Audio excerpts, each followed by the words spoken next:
Hey, what's up everybody, it's Purpose Driven Live Sports, and I'm back here for another NBA video. Now, I think you guys all know why I made this video, because we all know the big matchup tonight between the Golden State Warriors and the Houston Rockets, which the Rockets are at home for Game 6. Oh, man. I'm hearing a lot over the past few days about how it's going to be hard for the Warriors to... People are actually picking the Warriors to actually lose the series. I heard Stephen A. say that. Surprisingly, Max Kellerman's thinking that the Warriors could actually win the series. I believe that is true. I think Golden State could actually win tonight. What people keep getting wrong to me is that they're kind of underestimating Steve Kerr's decision making a bit. And I think the reason why they're doing that is because they think Golden State's bench is thin, which to me, if you look at it, it kind of is. They don't play a lot of their bench players. They're really, to me, 7 or 8 deep. And in the playoffs, you usually actually shorten rotations. So to me, it's not surprising. It's just you're seeing their starters play a lot of minutes, 40 plus.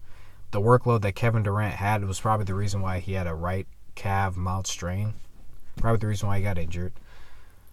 I think we're probably going to see the Warriors bench open up, and we might see a lot of Quinn Cook play because as much as Shaun Livingston is a great veteran presence on the floor, he's not the same player that he was even last year or in years past.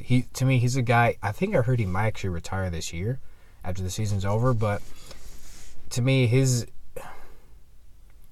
I see a lot of decline in his play. He's not really looking to score as much. He does foul a lot more.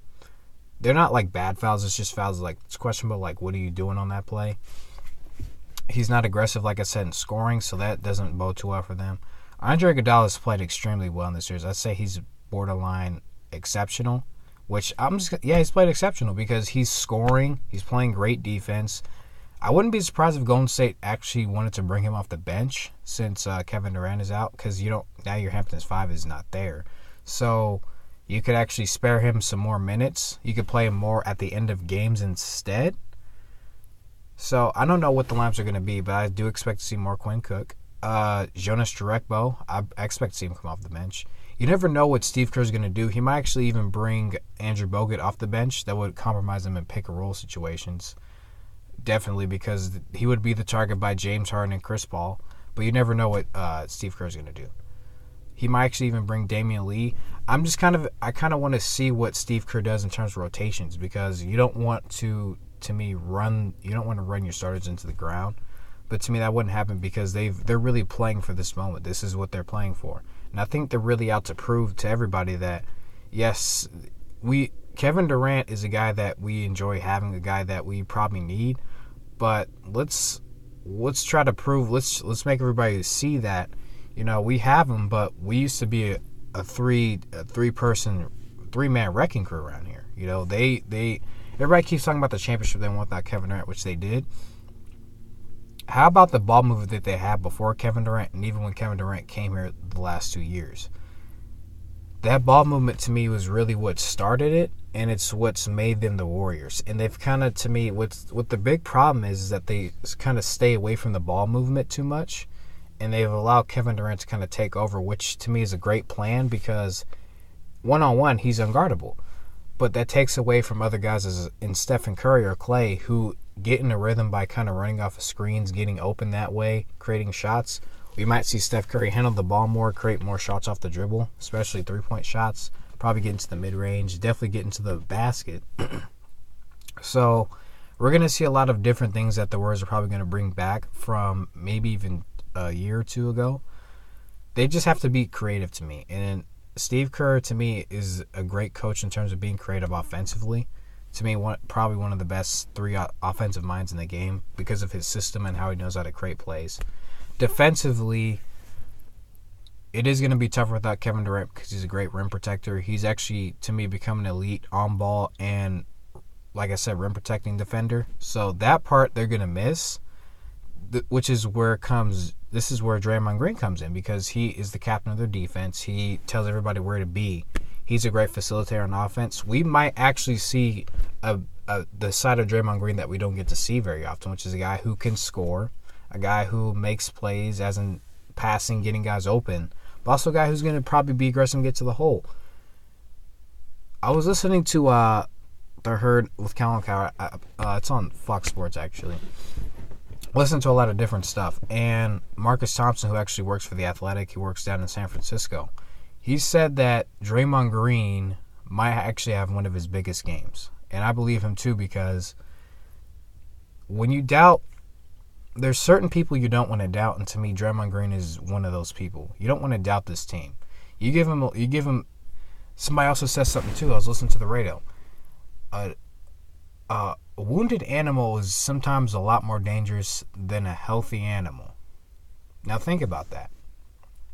So a wounded Warriors team, everybody keeps talking about, this is probably the end, against a healthy Rockets team that might actually be very complacent, think that's going to be easier. We don't know what we're going to see from Golden State. I'm going to tell you guys this. I expect the Rockets to be physical, probably try to double Steph Curry, probably try to top block those screens on the down screens, probably switch everything. Like I said, the only way to really counter that is for the screener to either slip and back cut, or, well, to me, that's the only way. There's no other way for them to counter that. It's either you slip because you know that they're going to try to switch it and then back cut, or, like I said, guys, there's no other way. Because Houston, in order to kind of neutralize what the Warriors want to do, is they want to switch. And because they play small, they're very good at it. The Warriors got to get back to that ball movement. And to me, because the ball doesn't stick, when you try to double Steph Curry, Draymond Green is always in the middle of the floor, which is what's going to hurt a defense.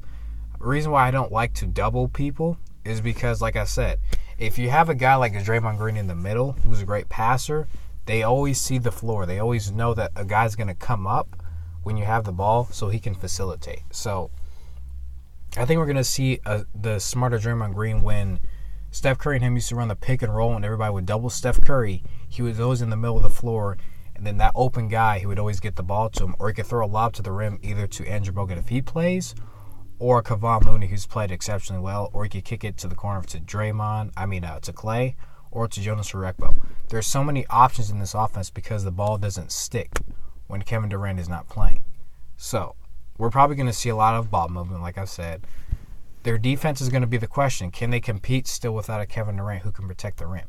So that's really going to be my only question. But that's going to do it for this video. So ball movement, the defense is probably, they're going to have to play a lot tougher defense. But I think they can do it. I think they can actually pull this off. I'm picking Golden State to win this game. Close. Now, would I be surprised if Houston won? No. Because Houston's at home. They play very well at home. They actually won the 2 home games in the series. But to me, Golden State, they're confident. They believe they can do it. I believe they can do it. They still have Steph, Clay, and Draymond. They still have Andre Iguodala. They still have good pieces that they haven't used. And that's an issue. That's another issue for Houston before I close this video, is that they haven't used a lot of their pieces off the bench. So you don't know what they can implement in their system. So if I'm you guys, don't be so quick to pick Houston. Kind of watch the game closely. You can still pick Houston. I'm not saying don't pick Houston. I'm not saying don't pick who you believe is going to win. But just don't be surprised if Golden State pulls this out, because Golden State hasn't used all their weapons. That's going to do it for this video. Thank you guys for listening. Talk to you guys in the next video.